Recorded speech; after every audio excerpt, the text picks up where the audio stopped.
Sad news out of Scotland, of course my native country. Jordan Donald, who is a boxer, was found dead after what has appeared to be suffering from heart failure, a heart stroke, because he was trying to, what they're alluding to is he was trying to cut weight. Yes. He was trying to make the kilogram of 62 kilograms, the weight for his fight, which translates into about 136 pounds, I believe, and he was found dead in a tragic circumstance that unfortunately has become somewhat of a more regular narrative than what it should be, is that fighters go into drastic measures in order to try and make weight for a fight. And I mean, of course, it strikes close to home because it's a Scottish fighter, but regardless if it's an Afghani fighter, I still feel the same way. It should not be happening when it comes to someone training for what their profession is. I agree. I agree 100%. It doesn't matter who the fighter is. Yeah. Unfortunately, and I'm going to get to a point later in the clip as to why this won't gain as much attention as, say, ex-UFC fighter, B-UFC fighter, whatever it might be. So a couple of ways you can find this guy or find out more information about where he came from. He goes under a lot of different names. So Jordan Co on Facebook. Jordan Donald is his actual name. Jordan Lamnammoon is his Muay Thai boxing name. He was only 22, which is very sad. I'm 25, he's 3 years younger than I am. And they said when police identified the boxer, he was wearing a thick sweatsuit when he left his hotel and was hoping to lose roughly equivalent to about 8 pounds so he can meet the 61 kilogram weight class for on Sunday. He was in Thailand when this was happening. So he leaves his hotel. He's got on like a heavy sweatsuit meant to obviously lose water weight and just other weight to just sweat through it. And he was running in 98-degree weather, or in your weird terms like 38 Celsius. Degrees Celsius. Yeah. Whatever the hell it is. C.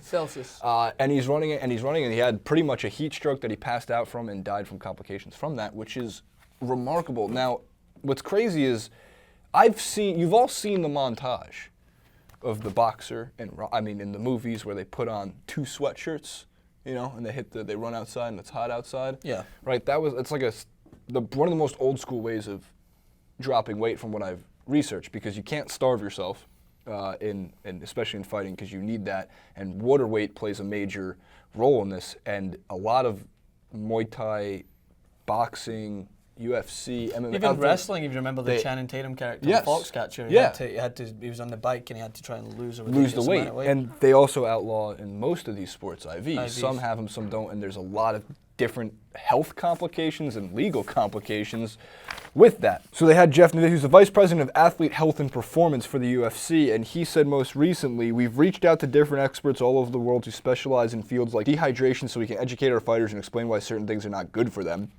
It's important that they are aware of the short and long-term effects of extreme cuts and how it will inevitably affect their performance if they continue to use extreme methods. Later in the article, it goes on to say that there's been times where they've had such extreme weight cutting that they've actually had slight brain damage. Yeah.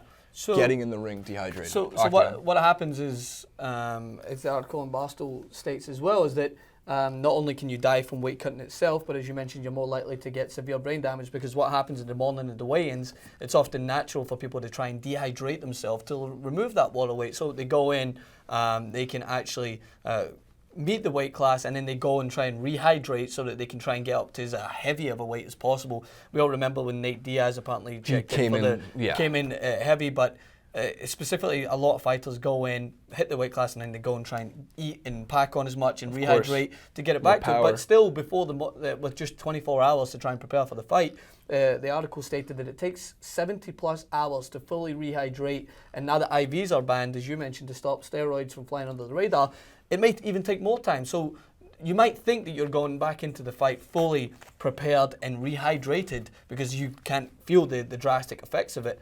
But you're more susceptible to be getting brain damage and to putting your body to extremities when you're taking those punches and you're sweating and you're in the heat of the environment. And it's been more of a known case because of the Cyborg example. I mean, she documented the sheer extremities that she went to try and hit a weight class, not just in her example because there wasn't a weight class for her and now they're trying to adhere to that in the UFC. But we understand that there needs to be more, I would say, obviously we need more examples put in place, and we need to be blowing up this story, not just because it's such a sad case, but people need to be aware of the extremities and the dangers of this. And if it comes to the point where you need to bring back in IVs so that people can try and get, or you need further studies in order to try and make sure that people don't put their bodies through this, be further prepared. Because you look at Khabib's case, he didn't make weight, he ended up putting himself hospitalized because he couldn't make weight. These examples need to be blown up. Khabib is a red flag. And it's not the only case of people missing weight and also being hospitalized from it, but he's the most recent UFC premier name case. Yeah.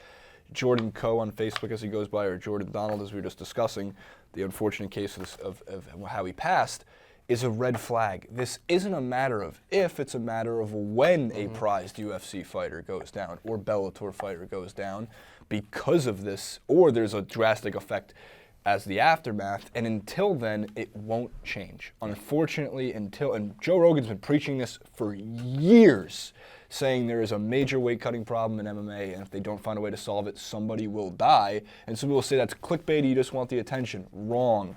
Completely wrong. It's not an if, it's a matter of when. They need to find a way to solve this weight cutting issue, this at least extreme weight cutting issue. It's not weird to come over to drop a pound in a day. Yeah. So, more organization. We don't want to see any fighters dying because of dehydration or things that are so easily avoidable in many cases. So comment below, like, favorite, subscribe to the channel, blow up the story so more people know about, unfortunately, the passing of Jordan Donald.